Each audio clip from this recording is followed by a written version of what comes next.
Watch this IELTS speaking section interview with Anthony from Poland to learn and understand the minimum English requirement for university and immigration. I will explain the do's and don'ts based on his performance. Now watch and learn. Welcome to the speaking section of the IELTS exam. My name is Adrian. Hello. I will be your examiner for this part of the test. And I'm recording this for marking purposes. We are conducting this exam in Warsaw. The time right now is 14 o'clock. This is candidate number 9543772 and examiner number 9851. We shall now begin. May I see your identification? Can you please just show me the page with the credentials? Yes, here is my passport that I used a few weeks ago to register for this test. What is your full name? My name is Antony Filip Nowak. You can call me just by my first name, Antony. Okay, Anthony, for part one, I will ask you a couple of questions to get to know you better and some questions on a general topic. Where do you live? I live in Warsaw, which is a capital of Poland, in a 3-bedroom, 2-bathroom house. Do you work or study? Currently, I'm working as a master carpenter. I build homes and furnitures, and also I'm studying IELTS to get a better score that I can immigrate to Canada or USA in the future. Let's talk about the environment. How often do you go to a park or a forest?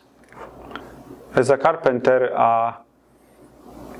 I feel close connection to the nature, and usually I am in a park about 4 or 5 times per month with my family, or even, by myself. What is your favorite part of nature? I enjoy the simplicity of nature. When I am out of hike, I enjoy the trees, the animals, fresh air. This gives me a sense of peace. What do you do to protect the environment? I always do my best. I recycle. I compost. I even pick up recyclables when I am out and about. Have you done any volunteering to help restore nature? Yes, I have. Every year I spend hours to picking up the garbage along the banks of the Vistula River. If you could change one part of society to help the environment, what would you change and why? Great question. I would completely ban use the plastic for unnecessary packaging. Society is trying to do this, but it's still too slow. It's way too much plastic using for toys, for food production. This products a lot of pollution. That is the end of part one. We will now continue with part two. Anthony, for part one speaking, would score a band 5, which is considered a modest user of the English language. However, this is not enough for most university and immigration applications. You need at least a 6.5, especially in the speaking. According to the official IELTS marking criteria, they are grading the speaking based on fluency and coherence, grammatical range and accuracy, vocabulary, and pronunciation. For these, Anthony would score a 5 because his speech is not clearly fluent. He often takes awkward pauses and stops speaking to think about vocabulary and grammar. At times, he repeats himself to continue his speech. This is the Band 5 level. So, how can you improve? What can you do? Well, of course, practice is key. You can do this in our live classes. In addition, having good strategy is important. Rather than repeating information, it's a good idea to think about explanations and examples. As soon as you feel yourself getting stuck for ideas or vocabulary, use the word because or consequently, therefore, and give a reason for your ideas. In addition to fluency, Anthony makes numerous mistakes with grammar and pronunciation.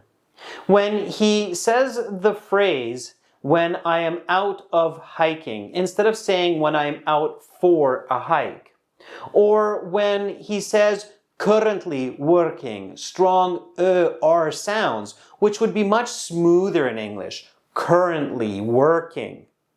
You must make sure to work on all of the different features of speech for your upcoming IELTS exam. Although pronunciation is not extremely important, you do want to approximate some form of native English. It doesn't matter if it's British or American, just choose one and copy it as closely as possible. You can do this by listening to your favorite TV actors, actresses, or podcasts, and just repeating sentences. If it feels a bit awkward, you're on the right track. Another way to master introducing yourself, pronunciation, and grammar is by practicing with a native English-speaking tutor. You can do just that with Cambly, a world-class app that lets you connect with a tutor from the US, Canada, or the UK, anywhere, anytime. And you can use this very special code 60 AEHELP by clicking the link in the video description to speak with a Cambly tutor 10 minutes for free and get a 60% discount off 12-month plans. But hurry up, because this is only available for the first 100 people. I have tried Cambly and found it to be amazing for increasing vocabulary and confidence for the IELTS exam to reach those band 6.5 and higher scores for immigration and university. Download Cambly today and begin learning for success. Now, let's continue. For this part, I will show you some questions. You will have 1 minute to read these. Think about your answers. You can take notes in the 1 minute time if you wish. You have your pencil and paper over there. And then you will have 1 to 2 minutes to speak. I will tell you when to start, when to stop. Please do not touch the question paper. Talk about a piece of equipment that was broken and you got repaired. Your 1 minute preparation time begins now.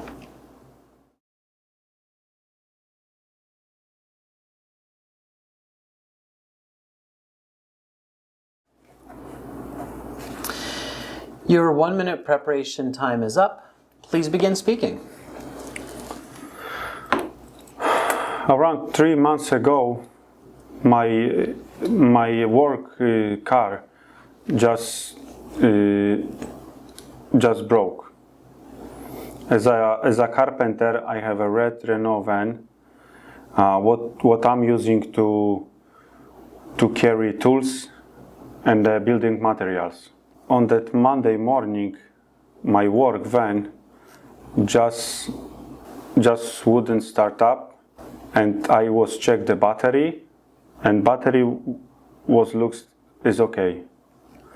The car just made the click, so I knew it's an alternator or something different. As I am not mechanic, I had to call my friend, good friend who has a own car shop, and after 1 hour he came with his towing truck and took my vehicle to his shop to repair my van. After 2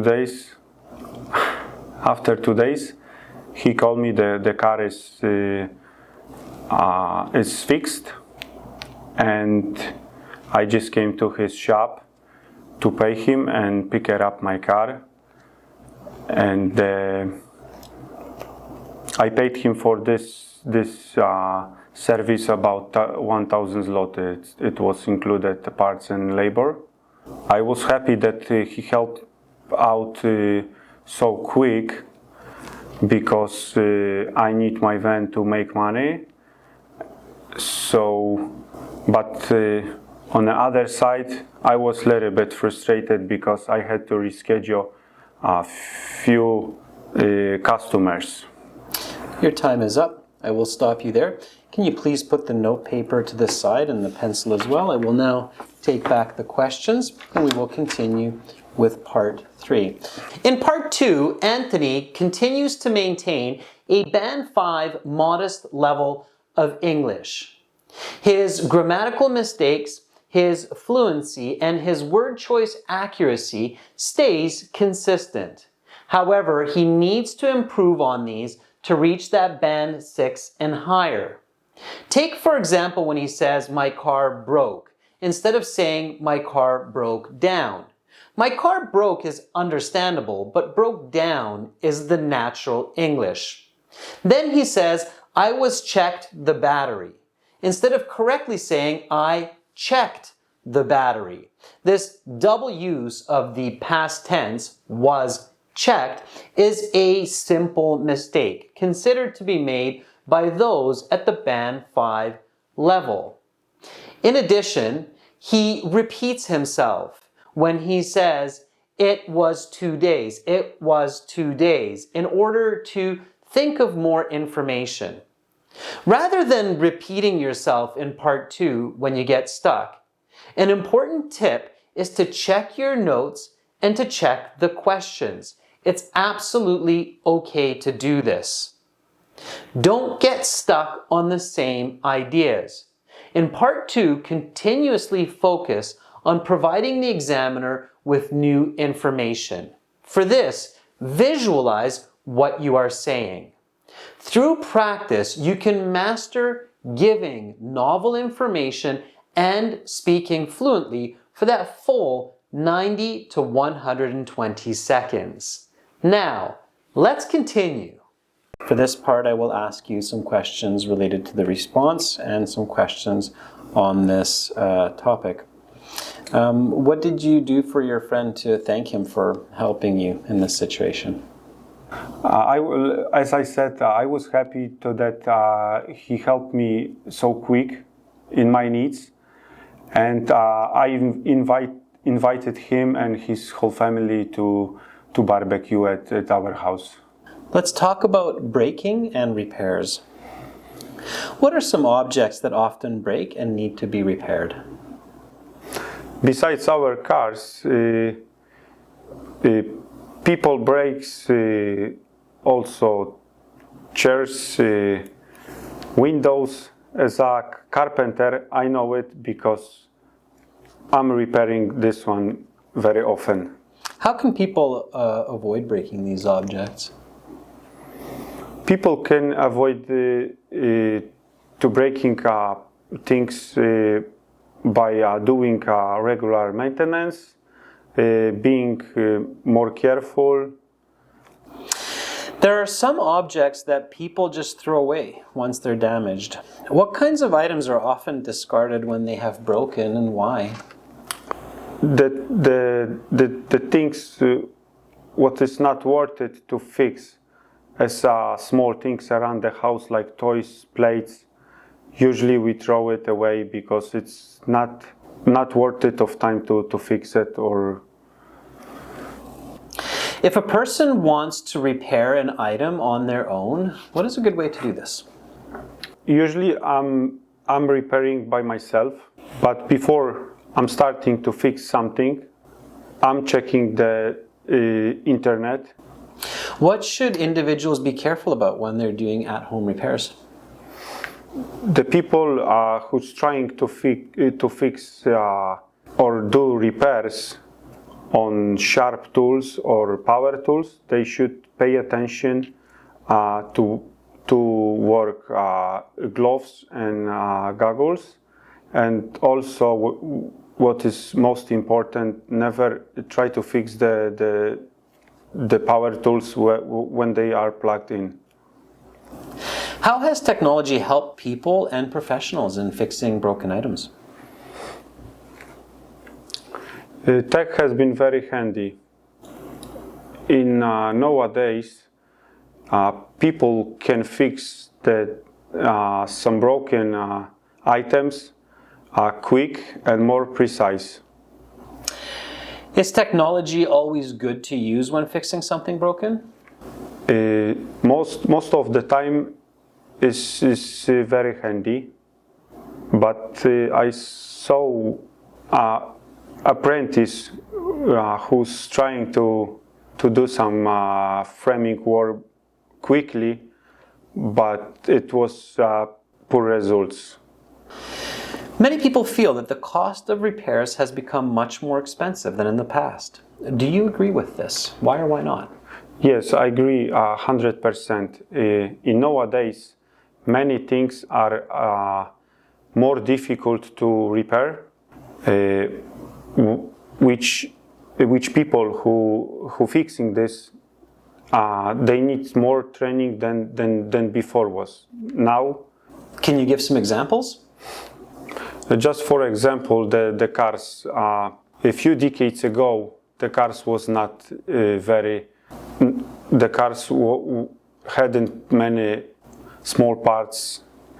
There was not many electronics in the cars, and the cars were much more easy to fix than in nowadays. That is the end of part 3. That concludes the speaking section of the exam. You will have your mark in 2 days online after you finish the other sections, and then you will have your official certificate in the mail in about 10 days. Goodbye. Don't forget your passport. Thank you. Anthony's score for part 3 is closer to a 4.5 or a 5 because he has difficulty answering some of these questions completely and stops halfway through his answers. You can avoid this by thinking of examples when you get stuck. Also, there are again numerous grammatical mistakes. Anthony does a good job at the beginning linking part 3 to part 2 when he says, besides our cars, people brakes. However, it should be people break and not brakes when answering the question about what are some objects that people commonly break. Another mistake or another difficulty with part 3 is that Anthony lacks some vocabulary. And this is noticeable by his frequent use of the word things.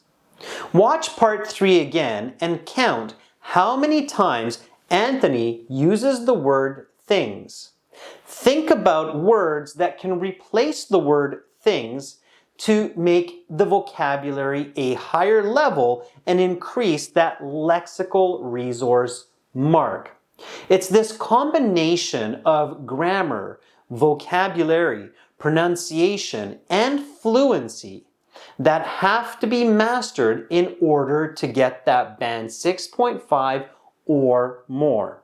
And it is possible as long as you practice, identify your mistakes, get feedback, and don't always look at new questions. Repeat old questions and give better answers.